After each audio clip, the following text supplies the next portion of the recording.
What if I told you that Amy Winehouse wrote one of her biggest hits, Rehab, as a joke? Just don't make me go to rehab. I won't go. That's right, a song that defined her career and echoed her real-life struggles started as a throwaway line during a conversation with her producer. But the irony was brutal. The joke quickly became reality as Amy spiraled into a life of addiction, heartbreak, and self-destruction, all while the world watched. By the time Back to Black was released in 2006, Amy was already becoming a legend, but her personal life was unraveling faster than anyone could have imagined. Behind that powerhouse voice was a young woman fighting demons that no one, not even her closest friends, could pull her from. Born in Southgate, London, Amy Winehouse was always different. She grew up in a musical family and had a voice far beyond her years. As a teenager, she performed in jazz clubs, mesmerizing audiences with her smoky, sultry vocals. Her debut album, Frank, was a critical success, but it was Back to Black that catapulted her to superstardom. Songs like Rehab, You Know I'm No Good, and Back to Black weren't just hits, they were windows into Amy's chaotic life. But that chaos wasn't just artistic, it was real. As her fame grew, so did her battles with drugs, alcohol, and mental health. Her relationship with Blake Fielder Civil, famously toxic, only added fuel to the fire. They were the quintessential train wreck couple, constantly in the public eye, each headline more scandalous than the last. Blake even admitted to introducing her to hard drugs, and their volatile love affair became a key part of her downfall. The world watched as Amy's once vibrant energy turned into erratic behavior. Paparazzi swarmed her at every turn, capturing her public struggles with addiction. The woman who had once owned the stage with her bold beehive, dramatic eyeliner, and fiery personality was now a shadow of herself.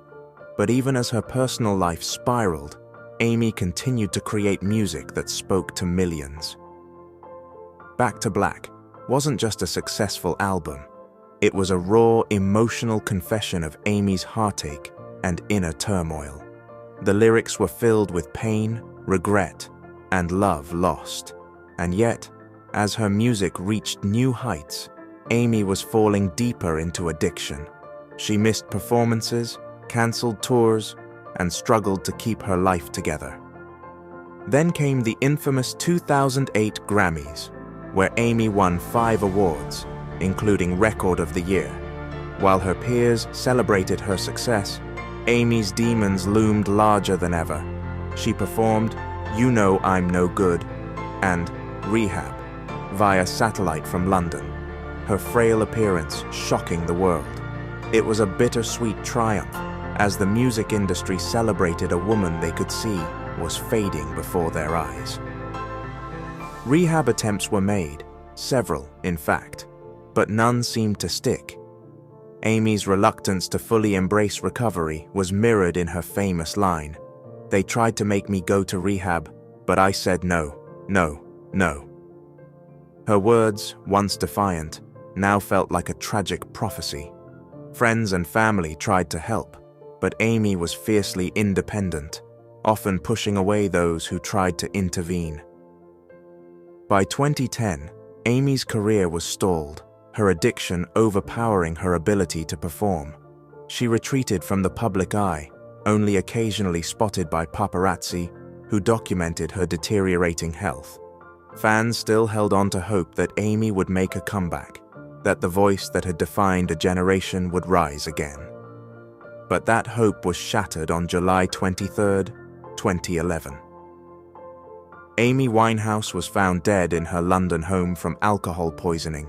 She was just 27 years old, joining the infamous 27 Club of musical legends who left the world far too soon. The news sent shockwaves around the globe, and her fans, heartbroken, mourned the loss of a woman who had given them so much, yet had so much more to give. In death, Amy's legacy only grew. Her music, filled with pain, passion, and soul, continues to resonate with audiences.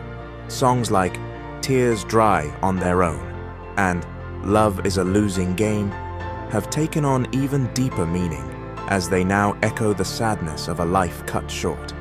The tragic irony of Rehab still lingers, a song that began as a joke but ended up defining her real-life struggle. Amy Winehouse was more than just her addiction. She was an artist who bared her soul in every song, whose voice was a once-in-a-lifetime gift.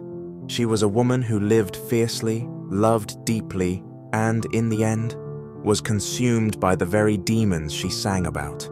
Though her life ended far too soon, her music will forever remind the world of the power she wielded, both on and off the stage.